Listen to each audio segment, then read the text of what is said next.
All right, a little update because it's been a while and I'm trying to change the format of this already, even though I haven't put out many videos.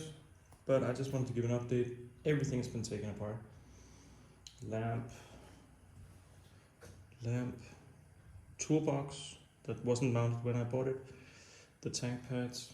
Oh, I found these bullet blinkers, which seems to fit this style, so I have to make the blinkers go in there because the original ones, they were like milky and broken.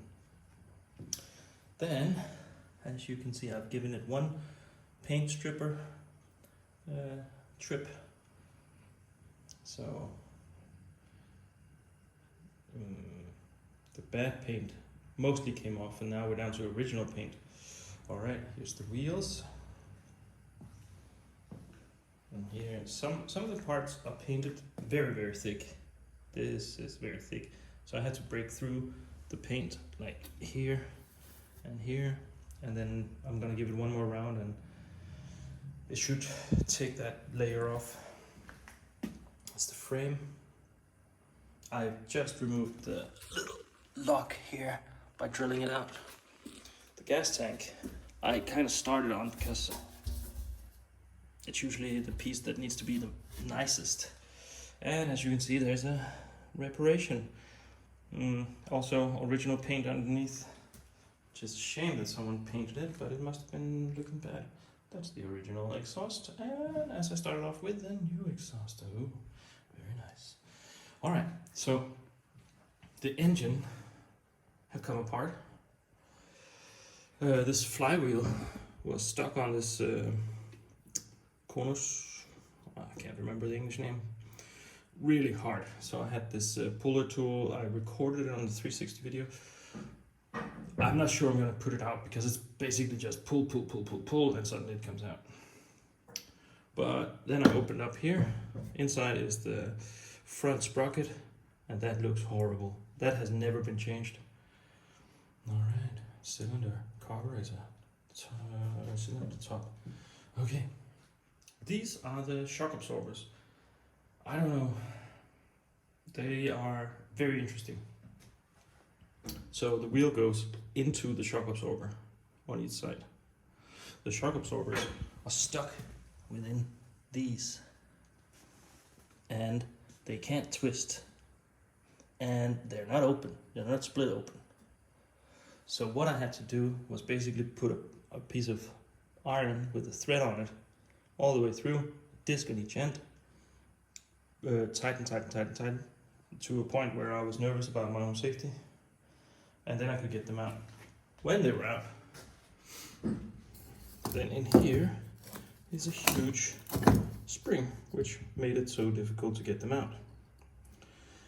When they are mounted, there's a little spring in here, and there's a shock absorber, traditional shock absorber.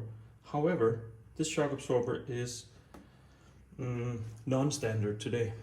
And my dad, being an expert on shock absorbers, luckily for me, he has taken one apart and is doing some pictures for me and fixing them up. Maybe not as good as I do, so I will just show some pictures of the process. But very interesting. So online, people said, just forget about the shock absorbers, use the springs, that's fine. But as my dad is the shock absorber expert in Denmark, it would be a shame not to give him a chance to do his wizardry. Yeah, everything has been taken apart. I've ordered parts for more than I bought the bike for, and I have about 2 weeks until I'm using this stuff. It's pretty rough, but I have 2 weeks to get all the paint off and then drive it about an hour and a half from Copenhagen. So that's the update. I thought there was something more I wanted to do, but basically I think taking apart is not the hard part. Everyone has taken a bike apart. Like when I say everyone, I mean a lot of people have, and then I buy it because they never got around to put them back together again. How many bikes have I put together like this before? None. Never. I'm doing the whole shebang. So, yeah, I'm focusing on the engine because it's an engine. I like engines. So I have parts coming from Germany soon, hopefully. I have brand new parts, like packings, new front sprocket, new packings for the carburetor, new bottom packing, new top packing. So my plan is when the parts are out, I'm gonna focus on the engine, put the engine together so that it's fully assembled, standing, looking nice, being cleaned up and stuff. And yeah, I don't know, I can't remember if I recorded this already. This is changed recently, so it's very fine, very nice. I don't think I will do anything more about that. All the parts that have been cleaned is just laying here. This one should be painted, so I will strip that even more of paint. But a lot of these parts, let's see if I can find any. I can't remember what this is now. But let's say this part. No, let's say this part, which is the gear shift. You cannot get it again. They are only as they are. And as you can see, there's no chrome on this side. There's a little bit of chrome here. So I went ahead and bought a kit for rechroming things. So I'm gonna do a video on that. Also while the parts is done at the painters. And now I'm gonna do a tricky part. I'm gonna try to face the camera. Let's see, I'm filming on an iPad Pro, so it's a little bit not ideal.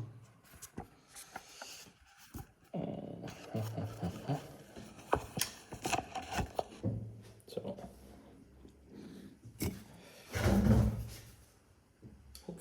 hopefully I'm in frame. Hopefully it looks pretty okay. I recorded 4 days of 360 video. 360 video gives me the freedom to move the camera around afterwards as I'm alone. It's nice to just have the camera, just film. But as I'm editing, I'm discovering that it's a bit boring. Because it is just putting stuff into a bucket, take it out of the bucket.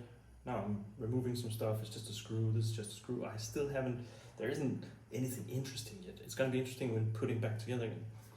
So I will try to do this format instead and do smaller, more regular videos, because when you get the 360 footage, it's basically 2 cameras and it's like wide angle lens and you have to stitch it all together to a bubble sphere. And when you have that, then you flatten it in the view you want, and it's just takes so much space, takes so much time. I've been rendering the videos for like all the evenings, and I'm still on video 2. I'm just about to finish it. Video 2 is basically taking the thing out of a vapor rust and the acid bath and how clean they are. Yeah, it's fun, but is it worth anything? Not really. I'd rather try to go and do one thing at a time. Remember to turn on the camera. My problem has also been that every evening that I've been here, someone's coming by and they're like, hey, let's talk. Let's have a beer. Let's talk some more. So it's not been super productive and I don't want to record that. But I will record per thing. So I'm planning on doing a front fork, which is standing right here. You can't see it. Front fork. Probably disassembly and then a video on assembly because I will probably have to order some parts. Then I'm gonna do the engine and mounting of the 12-volt system. And I'm gonna do about the chroming. I'm gonna do about the shock absorbers when my dad fixes the shock absorbers and shine them up and all this stuff. And then hopefully in about a month, I can take the complete engine, all my new parts that I bought in Germany, and start assembling. And that's gonna be super fun. Meanwhile, I will do these smaller, shorter videos because taking apart is just dirty and it's a screw. Remove it. It's not that difficult. And don't be shy either. just remove it. Probably put it back again too. All right. Well, actually, there's one thing I just showed. So many people they do one fuck up, and this is a little bit different than other motorcycles. But all motorcycles have this arrangement. Inside the gearbox, you have a gear drum and some arms to move the. So when you shift down, the drum moves the arms to change the gear. They don't want to wiggle around and stuff, so you have these. Usually it's a ball or a pin on a spring that makes sure that it doesn't move out of that gear. What I see most is that people take out the lower drainage, which isn't the lowest, but low drainage. The thing drops out, and now the neutral disappears. On this thing, and I took this apart. So instead of having it down here, which is common, Victoria decided to have it here because they want to show you what gear you're in. They have the gear indicator here. So to show what gear you're in, why not put it by the mechanism that does that? And that's this thing. And as you can see, here's the gears. 1, 2, 3, 4. Actually, this one could do with new chrome. In the chrome kit, there's also a chrome remover, so you can basically start all over. This is the selector arm. And this is the pin I'm talking about. Sorry for shaking that. So this pin goes up.